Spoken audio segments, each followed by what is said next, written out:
ప్రోద్బలంతో ఒకటి ప్రజలైస్తుంటో charge sheet లో పేర్లు యాడ్ చేయడం అనేటువంటిది ఉండదు అని చెప్పి రాజశేఖర రెడ్డి గారి కేసు దర్యాప్తు చేసినటువంటి సిబిఐ జడ్జి లక్ష్మీనారాయణ గారు చెప్పారు. ఇవంతా బూమరాంగ్ అనేటువంటి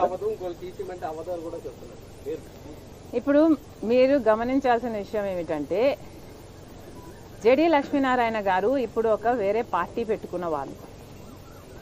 అప్పుడు ఆయన చేసిన పనికి ఇప్పుడు ఆయన మాట్లాడుతున్న మాటలకి తేడా ఉంది. ఎందుకంటే అప్పుడు ఒక పొజిషన్లో సిబిఐ ఆఫీసర్గా ఉన్నాడు, ఇప్పుడు ఆయన రాజకీయ పార్టీకి అధినేతగా ఉన్నాడు.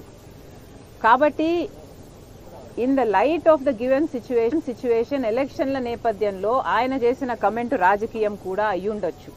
I'm just saying that this is not right.